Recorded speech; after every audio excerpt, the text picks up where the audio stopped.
Hi children, welcome to EduCub. This is Unit 16 in Grade 9, Nanotechnology and its application. I have divided this lesson into two parts. Now we are discussing the first one. Now you can see a figure how a red blood cell is being treated by micro-robot machine. Machines which are dealing with such microscopic structures should be extremely small. How can such micro machines are constructed? And what is the technology used for this? Throughout this lesson, we have to study about those things. Science reached another important milestone in year 2016 with the award of the Nobel Prize in Chemistry to Jean-Pierre Savage, Sir J. Fraser, and Bernard Feringa, three scientists whose groundbreaking work had spawned the idea of turning molecules into machines. Molecular robots are not any more aliens to this science. Now you can see the scientists who won Nobel Prize in Chemistry in 2016. Our first subtopic is nanometer. Under that subtopic, we have to learn about what is nano. The word nano is derived from Greek language with the meaning drop. Therefore, nano refers to something very small. At this magic scale, you would not only see the atoms that everything is made from, you would actually be able to move them around. Let's see how small is nano. It is tiny world. It is quite hard to imagine a world that is small to see. We live on a scale of meters and kilometers. Nano means billionth, so a nanometer is 1 billionth of a meter. Here, this diagram shows you nanotechnology refers to inventions on the scale of small molecules or individual atoms. Here, first part, a 2 meter tall man is 2 billion nanometer tall. Second one, a pinhead size freckle in million nanometers across. Third one, biological cell, blood cell, such as these red blood cells are about 10,000 nanometer across. Last one, DNA molecules are about 2.5 nanometer wide. Individual atoms such as hydrogen are only few tenths of nanometer in diameter. Our next subtopic is nanotechnology.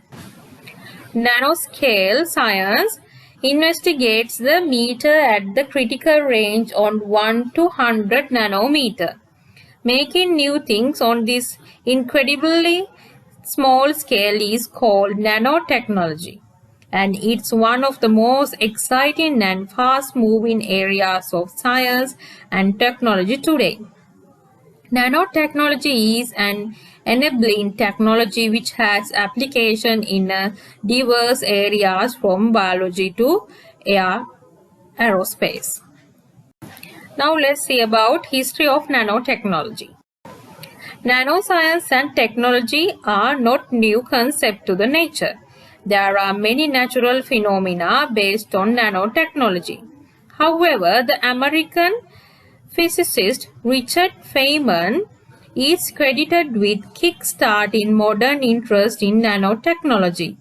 In 1959, in his after-dinner speech called "There are plenty of room at bottom," Feynman, about a public speaking in an incredibly tiny world where people could see atoms and molecules as tools to make things. In 1974, Japanese engineering professor Norio Taniguchi named this field nanotechnology. Nanotechnology truly took off in 1980s.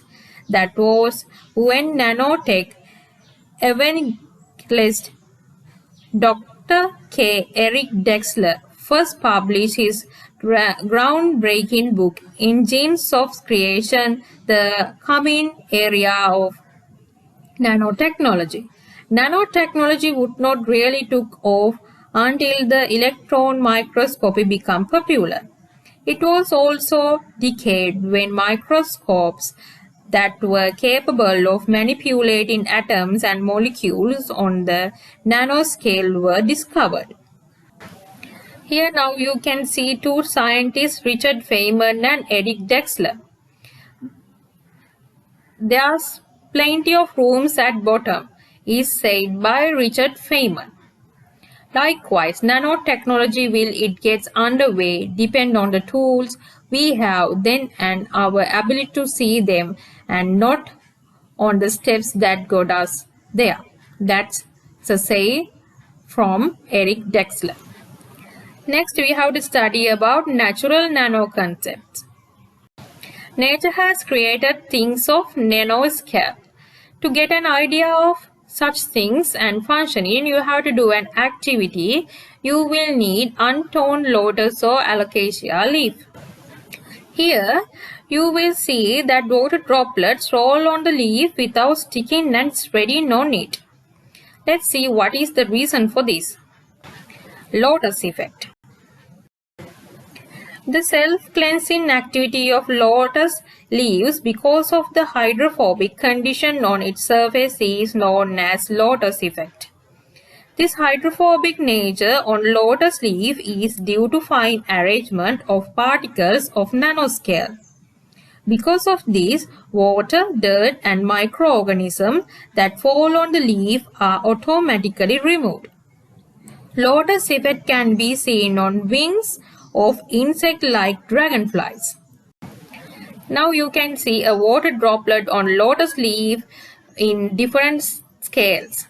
First one which we observe through our naked eye. Second one magnified into 100 micrometers. Third one magnified into 1 micrometer. Next one, nature made nanomaterials. The best example is the functions taking place inside the cell, which is the structural and functional unit of living organisms. In a cell, a large number of nanoscale biological processes like respiration, excretion, nutrition, growth and photosynthesis are take place continuously. Cell organelles specially adapted for these biological functions can be considered as machines of nanoscale. Why nano size matters? Substances behave differently in the world of atoms and molecules. Both physical and chemical properties of matter substantially changes when the size reaches 100 nano or below, although it is same bulk material. For example, physical properties such as optical, mechanical, electrical and magnetic properties change at the nanoscale, while chemical creativity significantly changes. Let's see some example. Metal copper is transparent on the nanoscale, while gold demonstrated a range of colors depending on the size and shape at the nanoscale. Chemically inert gold become highly reactive at size before 100 nanometer. Carbon can be converted into resistance-free conducting materials at nano level. Strength of carbon nanomaterials could be several times higher than steel. Let's discuss about the surface area of nanoparticles. The main reason for such changes in physical and chemical properties is the increase in the surface area to volume ratio when particle size decreases. As an example, let us consider a 1 centimeter length cube made of silver. The volume of the cube is 1 cubic centimeter. and surface area will be 6 square centimeter. These 6 square centimeter surface are equal to the surface area of a stick of gum or a chewing gum. But if that volume of 1 cubic centimeter is filled with cubes of 1 millimeter length, that surface area of total cubes will be equal to the surface area of single page in an exercise book. When the 1 cubic centimeter of volumes is filled with 1 nanometer size cubes, total cubes needed have a surface area which is about 1/3 of football court. Nanoscale materials have far large surface areas than similar masses of large-scale materials. As surface area per mass of a material increase, a great amount of material can be come into contact with surrounding materials, thus affecting reactivity. Let's see how to see the nanoscale. Your fingers are millions of nanometers long, so it is not good trying to pick up atoms and molecules and move them around your bare hands, or see them using common optical microscope. That would be trying like to eat your dinner with a fork 300 kilometer long. Scientists have developed electron microscopes that allow us to see things on nanoscale and also manipulate them. They are atomic force microscope AFMS, scanning probe microscope SPMS, scanning tunneling microscope STMS. Now you can see electron microscope and atomic force microscope. This is scanning probe microscopes. These are scanning tunneling microscopes. Next we have to study about nanomaterials. Nanomaterials key to development related to nanotechnology innovations are based on the availability of nanomaterials.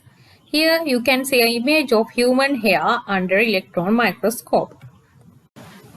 Next, we have to learn about carbon-based nanomaterials. Out of the many available nanostructures, carbon-based nanostructures are among the most exciting of nanomaterials. They can be rod shape, a football shape, or thin sheets. I have given you the shapes and what are the carbon-based nanomaterials which we can observe. Next one is forms of carbon. Carbon exists as two distinct polymorphs. They are carbon graphite and carbon diamonds. Now you can see structures of diamond and graphite. Graphene. Graphite has layered structure and scientists have attempted to separate a single layer from the structure for several decades. It was one of significant achievement of science when single layer of graphite was peeled off by two scientists, Andrei Geim and Konstantin Novoselov from University of Manchester. They received the Nobel Prize for Physics 2011 for this groundbreaking innovation. It was a serendipity event in the history where they needed only scotch tape and a piece of graphite for this innovation. Graphene is a single layer thick graphite sheet and has unique properties due to high surface area.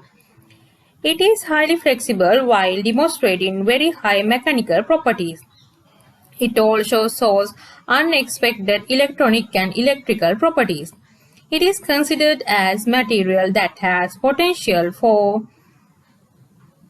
revolutionizing the next generation flexible electronics. Next one is carbon nanotube. A nanotube is formed when a single layer or few layers of graphene is rolled into a tube. When a single layer is rolled, it is known as single-wall carbon nanotube or SWCNT. While few layers rolling into tube leads to formation of multi-wall carbon nanotube MWCNT. Fullerene. One of the other forms of nanocarbon is fullerene. Fullerene is molecule which consists of 60 carbon atoms arranged in shape of a football. Its diameter is about 1 nanometer. Now you can see a model of a fullerene. Let's discuss about active carbon with pores of nanoscale. Active carbon is posed using charcoal, coconut shell, coal, peat, etc. as raw materials. The specialty of active carbon is presence of nanoscale pores. These pores of nanoscale is active carbon provide a large surface area. 1 gram of active carbon has surface area in excess of 3000 square meter. The pores in active carbon has high absorption capacity. Due to this high absorption capacity, it is used to purify water. Nanotechnology is applied in various fields such as medicine, agriculture, electronics, polymers, cosmetic, food and textile. Now you can see the presence of nanoscale pores in active carbon. Let's meet with our second part, application of nanotechnology. Thank you.